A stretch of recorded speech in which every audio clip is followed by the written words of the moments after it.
starting out with, ladies and gentlemen. Praise be to God and Jesus. Oh my gosh, starting on Battlefield, it looks like. Man, DanTheMan really getting people to pick Battlefield at the beginning of these sets. I don't know. I mean, Incineroar definitely has some decent vertical combos with that up air, and the top platform probably aids in him landing a little bit. So definitely nice for him. Hero, probably about neutral on this stage. Definitely likes the side platforms because if he up-B's out of shield, he can combo it into stuff. So we'll have to see how the flow of the set happens. Already out of mana, using that jab to try and get back some more, but has done a majority of the damage so far. Yeah, you know, one thing DanTheMan's got to worry about as well, besides the down B, of course, in menu and select, is definitely Zapple. That's something that can keep in a character like Incineroar at his toes, man. That's a very long-ranged and powerful attack that can keep a character with not the best mobility like Incineroar at bay for sure, but that is, of course, an attack that uses up quite a bit of mana, so he's got to be careful of that as well. So, I don't know, man. He's already running pretty low on his resources already, and DanTheMan only hit him a couple of times, and it's back to even. So, in terms of resource management, I don't think Kage is doing too much on his part this time around, but hey, if he feels like he can deal with Incineroar on the level without it, then Godspeed. Yeah, I mean, already, oh gosh, yeah, unfortunate there on the spacing with the directional air dodge. Dan's definitely going to take that one to the bank. And a nice MP recharge for Kage. DanTheMan just opting to just sit on the other side of the stage saying, okay, burn your mana, whatever, dude, you're not even hitting me.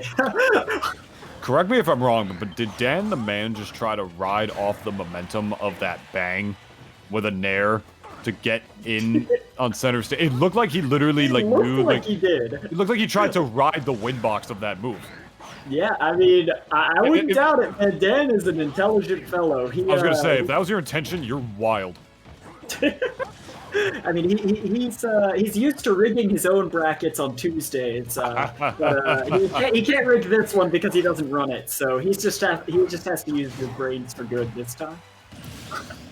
Looks like it, my friend. Looks like it. No way to get that mana back, though, when he's not on stage yet. Only about 30%, 35 this time around.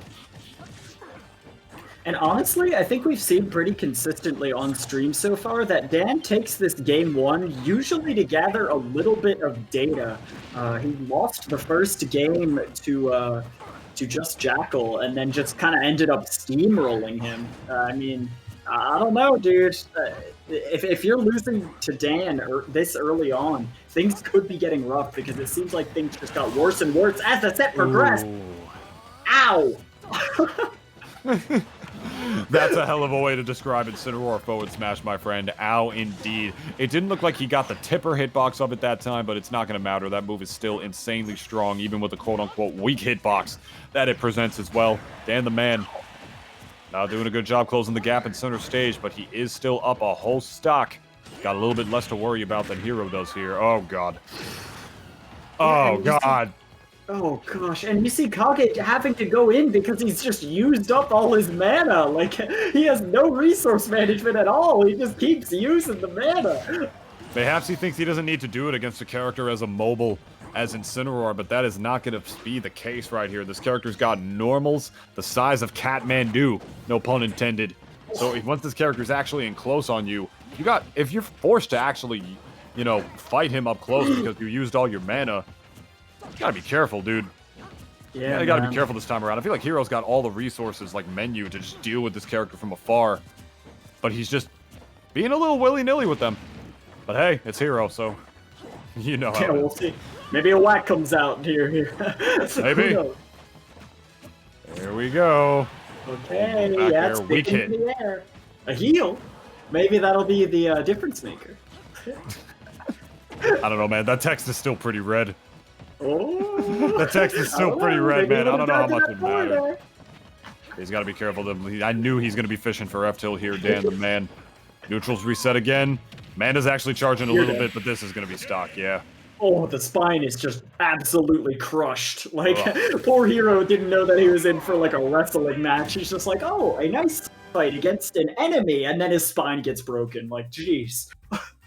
I mean, I would imagine that you got to be, like, at least a little bit prepared mentally for your spine to be broken if you're going to fight against the wrestling character. True. I doubt Hero thought he was going to have a good time regardless. That's just me. I don't know. I feel like Hero is kind of like a nerd, right? He like looks at it, it's just like, with my blade, I will keep him at a distance. He won't be able to get me. And Incineroar is just like this crazy cat, just like owning him, absolutely like crushing his skull. Like, Reminds me of the finale of Total Drama Season 4. It's like the nerd against the jock, and everybody's like, yo, the nerd's gonna die, right? Because they had to fight. That's what it was. It was a fight. yeah. But then the nerd just builds like an Iron Man suit out of a computer, bodies him. So, I don't know, man. Maybe. Could go either way. Could go either way. Yep, the Alolan Whip, though. It depends on how much Hero got bullied in high school, you know? Yeah, for sure. It depends on which one. I don't know the stories of the Dragon Quest games because they're all different people. This one is 8 particularly, so I don't know how bullied he was in school. I don't know if he went to school. I don't know if they have school. I don't know anything about the lore of Dragon Quest, alright? This character is a lot bigger in Japan than he was here. You gotta brush up on those JRPGs, figure out why he's getting crits. You got me. Either way, DanTheMan is up here 1-0. Kage is going to counterpick to PS2. Hopefully that'll give him a little bit more momentum here. Maybe the big stage. Maybe. I could definitely see that. I mean, both these characters are, in general, not the most mobile characters. So I don't know how much, like, a long stage would really benefit one over the other if both their mobilities are kind of subpar. But, I mean, I would definitely say that Heroes is better than Incineroar's on that front. So maybe he's trying to take advantage of that with the big length of this stage. I don't really know. Incineroar will still obliterate you off of a couple of hits no matter what stage it is. So if you're gonna pick this stage based on the terrain, then I want to see that menu come up a lot more than before. I mean, that menu's definitely doing him some favors, and he's able to get this MP back pretty consistently with his jab. And on DanTheMan, oh my gosh, that just straight up killed. Incineroar doesn't have any projectiles. Why are you using bounce? I mean, sometimes you just see something good and you're like, ooh. And then you don't realize you're allergic to peanuts or something, you know? Maybe. You get a chocolate bar and you're dead. Oh, beautiful F-tilt tech chase. I'm gonna take the stock for DanTheMan right there. I don't know, man. It's just like I had to be sure. What if items are on or something and none of us know, but they're just on really, really low setting, like low sensitivity, and like a turnip spawns or something, and he just picks it up and chucks it at me. What then, Nintoonist? What then? I mean, Kage's just been pretty liberal with this MP usage, you know. So why not just use it on something that doesn't matter, you know? I was gonna say he's being insanely liberal with it, which would not be a problem at all if it wasn't a finite resource. You know what I mean? Yeah. But you can tell he's not always thinking about which one he puts out by the fact that he did decide to use bounce. So it's not. This is something you got to really be careful of, because I feel like if any character has the opportunity to cheese a cheese lord like Incineroar, it's Hero, man. Like, this character's got the sword to be with the disjoint to be able to keep his distance against him, which is huge, by the way, considering how amazing Incineroar's out of shield game is. So being able to deal with that from a distance is massive. And not only that, but he's got menu, so he's got all these wacky projectiles as well, man. You don't gotta just. I feel like what Kage is doing right now is he's sort of just whipping up the menu and spamming the ones he has when he can. DanTheMan will just camp the platform whenever that happens and is waiting for him to use up all his MP. And then Kage is forced to fight him up close. Yeah. Which it's Incineroar. So it's not good, you know? Yeah, I mean, like, Kage got all those buffs, and Dan's like, dude, I'm at 110. Like, I don't care. For sure, man. Like, I don't know, man. It's like resource management is one thing, but also making sure you're using the right ones is a whole nother thing, because I don't know, man. I want to see those whacks. I want to see the thwacks. I want to see Incineroar deal with that, because oh my god, Incineroar's got no mobility. There's no way he'd be able to deal with that, but when you're fighting him up close like that, when you're going off stage against him, Oh, what are you doing? Oh, brother. I mean, DanTheMan, the master of reversals there, and like, I don't know, it didn't even feel like a reversal. It felt like Kage just like went out there and was like, please get hit by my move. Oh, please, please. And Dan was just like, what are you doing out here? You know? Yeah, Incineroar will gladly camp you if you're deciding to use up resources like that, man. If he doesn't find his way in, the character's mobility is not very good. He's not going to be throwing out stuff in you know, Hero's danger zone, which Yeah. Hero doesn't even know what his danger zone is until he pulls that menu up. So so his opponent doesn't either. So when that element on top of the fact that Incineroar is just not really a mobile character, DanTheMan doesn't want none of that. When that MP is up, he's camping. You can see it. And as a result, the hero is gone, ladies and gentlemen. We got the Enderman. Yeah, maybe you can deal with this WrestleCat by bringing out some kind of horrible monstrosity from another dimension. That just wants to mine. It just wants to mine. Which is funny, that's only like half true for like frickin' Minecraft. I've never seen no Enderman use a pickaxe in that game. But whatever. They're learning. They're learning. Oh, that's huge. I didn't know Incineroar could up B through that. That's huge. Did you see him just walk up with the, he walked up with the axe for the up tilts? He was at such low percent where Incineroar just up B through it. That's actually huge because that's a huge, Steve bread and butter right there that my man kind of just armored through. Yeah. No, I mean, Dan definitely knows the ins and outs of characters that want to run away from Incineroar. He has been playing this character on Wi-Fi and in real life for a bit, so he's gonna be privy to all of those tricks.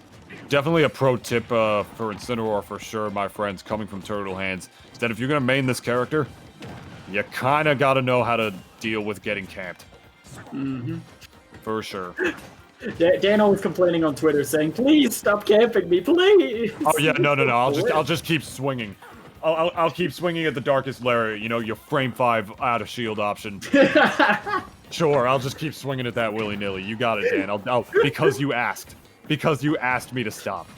Sometimes you just gotta be nice, you know? Well.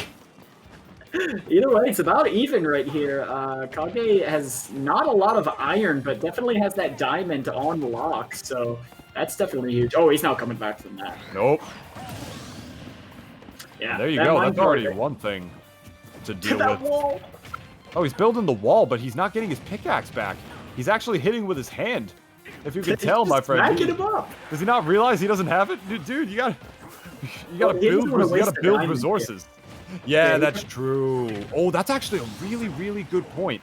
I didn't even think about that. I mean, in terms of the resource management on that front, as we all know, Steve uses the weaker materials for the blocks first, but the stronger materials for his weapons.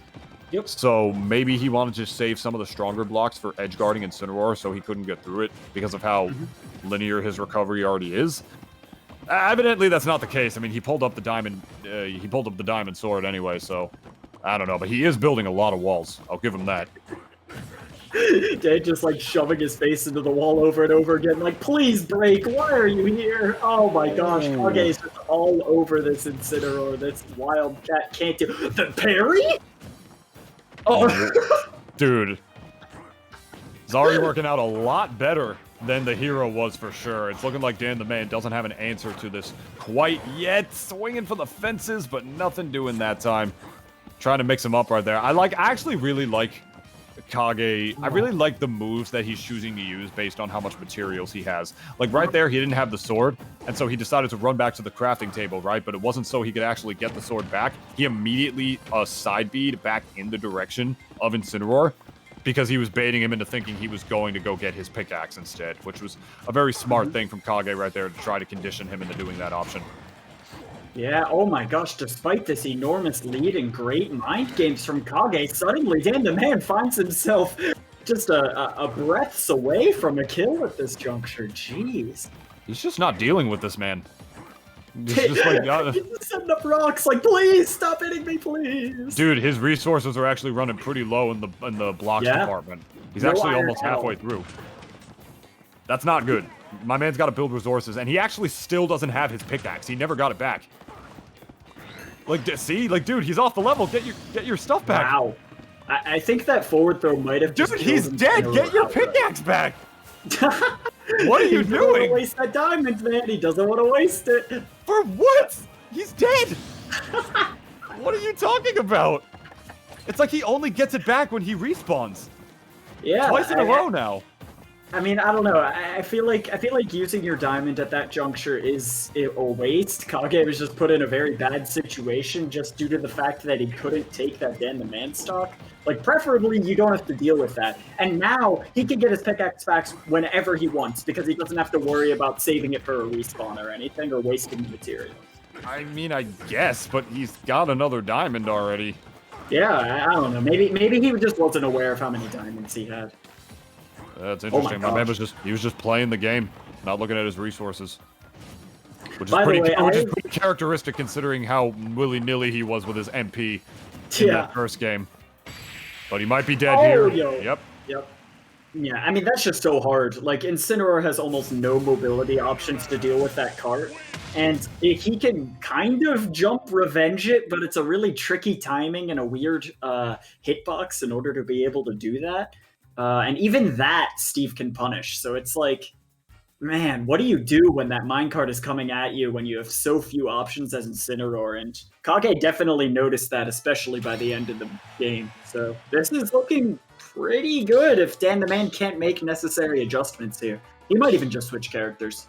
He honestly might, and I don't know who else DanTheMan has on that repertoire right now, but I gotta say, that Enderman, I like it a lot more than what the hero was showing me against this Incineroar right now, man. Like, still not as big of a lack of resource management, but I feel like that doesn't matter as much for Steve, depending on this particular matchup, considering how immobile of a character Incineroar is. He can still just... Excuse me, he can still just run back, hang back, do his thing, and, you know, just wait for Incineroar to come to him on that front, meanwhile just building his blocks to go wherever he wants on the map. Hero, once he loses that MP, if it's low enough, he literally can't even recover.